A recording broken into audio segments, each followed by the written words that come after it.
എൻ്റെ എല്ലാ രഹസ്യത്തിൻ്റെയും ഉണ്ടെങ്കിൽ തന്നെ കാരണം നിങ്ങളുടെ ജനറേഷനാണ്. അതെന്താ? ഞാൻ അങ്ങനത്തെ കുട്ടികളുടെ കൂടെ ജീവിക്കണേ, ഞാൻ വയസ്സന്മാരുടെ കൂടെ അല്ല ജീവിക്കണേ. ഡാൻസ് എൻ്റെ പ്രായക്കാരായിട്ടുള്ളവരല്ല എനിക്കധികം കൂട്ട്, ഫ്രണ്ട്സ് ഉണ്ട്. പക്ഷെ എൻ്റെ കൂട്ടുകെട്ട് മുഴുവനും ഒക്കെ ഞാൻ കറക്റ്റ് പറയുകയാണെങ്കിൽ ഒരു 22 വയസ്സിൻ്റെ മേലെ, ഒരു 50 വയസ്സിൻ്റെ താഴെ, ഇവരൊക്കെ എനിക്ക് എന്തും അവർ ചെയ്ത് കിട്ടും. അതൊരു പറ്റം പെൺകുട്ടികളായാലും ആൺകുട്ടികളായാലും. ഓപ്പോളെന്നൊക്കെ വിളിക്കുക ആൺകുട്ടികളെ.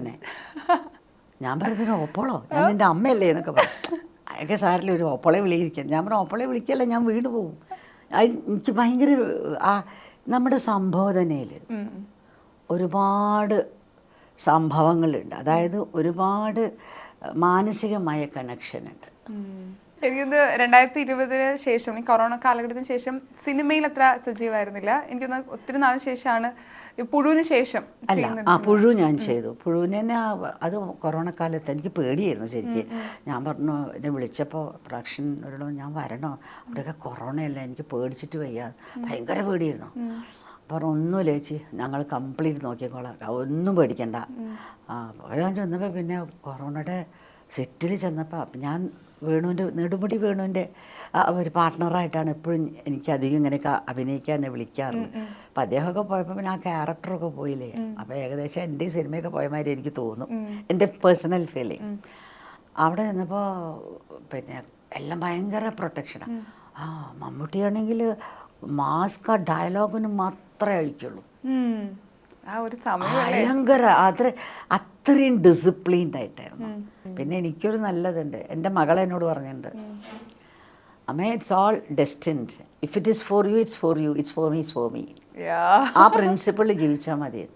സത്യം. നമുക്ക് കിട്ടാനുള്ളത് എന്തായാലും ഒരിത്തിരിയും ചാടി നമ്മുടെ മുമ്പിലെത്തും. ഞാൻ ഒട്ടും വിചാരിച്ചില്ല, കർണാടക ഗവൺമെൻറ്റിൻ്റെ ഗവർണറാണ് എനിക്ക് അവാർഡ് തന്നത്. കർണാടകത്തിലെ നവരത്നങ്ങളിൽ ഒരു രത്നം ഞാനാണ്. എന്നെ ഞാൻ അറിയില്ല, സെലക്ട് ചെയ്യാണ്. അതൊരു മലയാളി. എനിക്ക് അഭിനയമാണ് ചെറുപ്പത്തിലെ ഇഷ്ടം. ഞാൻ ഈ ഡാൻസും അഭിനയവും പാട്ടും ഇല്ലാണ്ട് ജീവിച്ചിട്ട് എൻ്റെ ഈ ജന്മം ഞാൻ ജീവിച്ചിട്ടില്ല ഒറ്റ ദിവസം പോലും. കാരണം എൻ്റെ ഹസ്ബൻഡും അങ്ങനെയൊക്കെ തന്നെ, എൻ്റെ വീട്ടിലും അങ്ങനെയൊക്കെ തന്നെയായിരുന്നു. പാട്ടും ഡാൻസ്, എപ്പോൾ നോക്കിയാലും പാട്ട്, ഡാൻസ്, പിന്നെ നാടകം, അങ്ങനെയൊക്കെ ഒരു ഹരായിട്ടുള്ള ജീവിതമായിരുന്നു. അപ്പം അന്ന് മുതൽക്ക് ഇന്ന് വരെ അതാണ് എന്നെ ജീവിപ്പിക്കണതും മരിപ്പിക്കണതെന്ന് ഞാൻ പറയും. എൻ്റെ മകളും ഇത്ര ഇതിലൊക്കെ വരാൻ കാരണം ഞാൻ തന്നെ അവളെ എനിക്ക് ഞാൻ പ്രാർത്ഥിച്ചിട്ട് ജനിച്ച കുട്ടിയാന്ന് ഞാൻ പറയും. അതൊരു മനുഷ്യ ആത്മാവ് തന്നെയാണോ എന്ന് പലപ്പോഴും ഞാൻ സംശയിക്കും, ഒരു ദേവാംശം. അപ്പോൾ അതിൽ പിന്നെ മോള് തുടങ്ങിയപ്പോഴും ഞാൻ മോളെ കൂടെ തന്നെ ഉണ്ടായിരുന്നു. അങ്ങനെയാണ് എന്നെ നക്ഷത്രങ്ങളിൽ ആ ഫ്രെയിമിൽ പിടിച്ചിരുത്തിയത് ഹരിഹരൻ.